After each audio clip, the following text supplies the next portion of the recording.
Hey, this is Ryan and Angela from LostReviews.com, and we just got back from seeing The Last Airbender. There are reasons each of us are born. We have to find those reasons.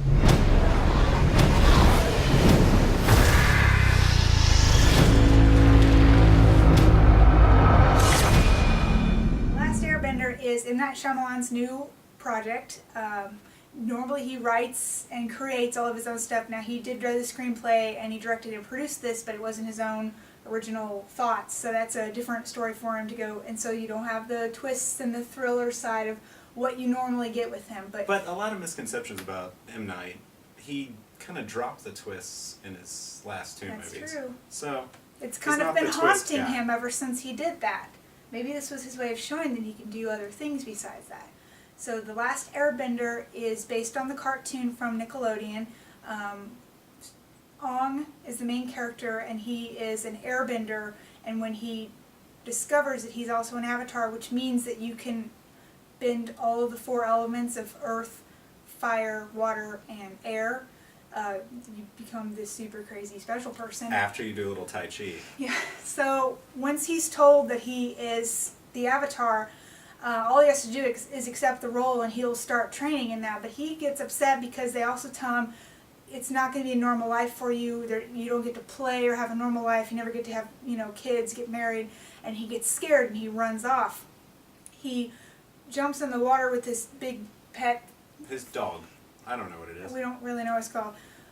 Buries himself in ice for 100 years, but he actually just thinks it's a couple of days. And when some Inuits come along, who the girl is also, Katara is also a waterbender. She breaks the seal, gets him out of there, and that's when kind of the movie starts, as he figures out what's happened, and he has a destiny to go on now. Yeah, so they have to fight the Firebenders. The Fire Who are Nation, the bad people. They are trying to take over everything. They want to destroy the spirits that control each of those nations and gain full control over all of the elements.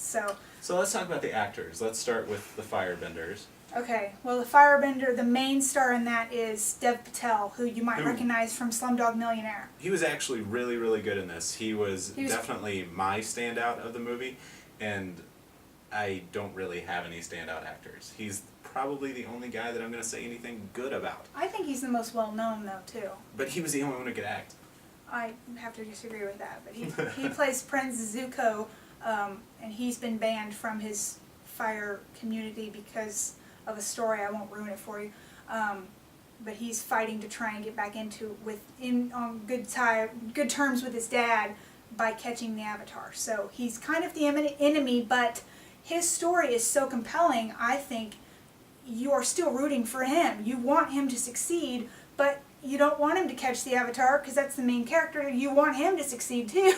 I thought that was really cool how they did that. But I think his character is pretty much the only believable story in the entire movie, and that's what gives him so much range for the film, is he has so much going on. And all the other characters, they kind of missed some steps, I'm feeling like. A lot was lost in translation between the movie and the cartoon.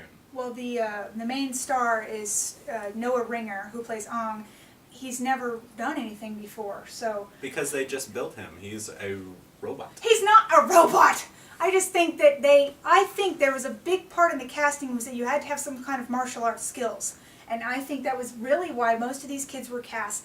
And M. Night does like to work with kids. He's really good with getting kids to kind of come out. And The Sixth Sense, that was what was the big thing was...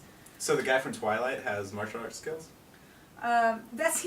Interesting enough, the Jackson Rathbone is a character, he's the brother... Jasper.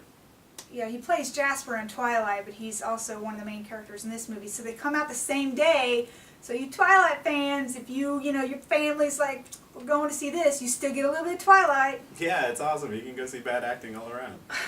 It was not bad acting. I really liked it. I thought it was a really compelling story. I thought it was heartfelt. I thought the CGI worked. It was not cheesy at all to me. The 3D looked marvelous. Nothing compares to Avatar itself. But progressively, as we keep seeing these 3D movies outside of Avatar, they get better. every time. They're working on the problems that are from the last 3D movie I saw was Alice in Wonderland, and I love that story, but I told people don't go see it in 3D because it was too dark. And I think they've learned from that even. And there was nothing dark in this film. It was all brightly colored. It was great graphics, and it looked good to me. It did look good, but the 3D in Avatar, and like the 3D, like if you go do a demo at your Best Buy, Avatar isn't, or the Last Airbender Avatar, isn't that kind of 3D. Nothing much is coming out of the screen, but the graphics do look good, and the water, when they're doing the water powers, the water that does looks look the good. best. That the water does looks look really good. I thought the last one that I saw was Clash of the Titans, and I actually halfway through that movie pulled my glasses off because the 3D was so bad and had no really difference in the movie. This one, on the other hand, they did a lot better job. Because, yeah, I mean, well, they're starting to learn, too. I mean, not to get on a 3D tangent or anything, but they're starting to learn that the way 3D was set up before was only working for people who have perfect eyesight, and I don't have perfect eyesight, so making this movie as crisp and clear as they did really helped with the 3D aspect of it. So But I this would wasn't recommend filmed seeing it in 3D. No, this wasn't filmed in 3D. No, I'm saying I would recommend going to the theater and see it in 3D. It's worth it to me. I wouldn't. Well, you're not recommending seeing it at all, but I think it's a great family film. I think it's a great summer film. It was fun to just kind of let go for an hour and a half. It was a great adventure to go on. I didn't watch the cartoon, so I don't know the story. I had a little tidbit of what happened from someone telling me, but it's well explained for those who don't know what the cartoon is about.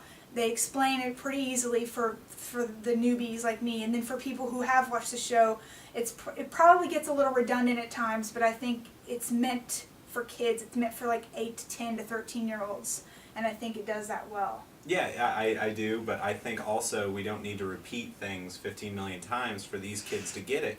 They watch the cartoon. Obviously, they're smart enough to understand what's going on. You don't need to tell them about a map 5 times. But they might not have all watched the cartoon, and maybe now after this they will. I will give the movie some credit. They crammed an entire season of a show into a couple hours, and it does leave little things out. The end of the last part of the movie did grab me, and that made me like it a little bit more than I do. The first half I thought was horrible, and if they didn't have such robotic actors as the leads, I probably would have really liked this movie. But I don't need things explained to me over and over and over again, and the only robots I like were in the Matrix. Alright, so I think you can see we're kind of torn on this. This is a 3-part series because Yes. this was just book 1, which was water, which was Aang going to dominate how to control water. So next he would move on to Earth, and then fire would be last.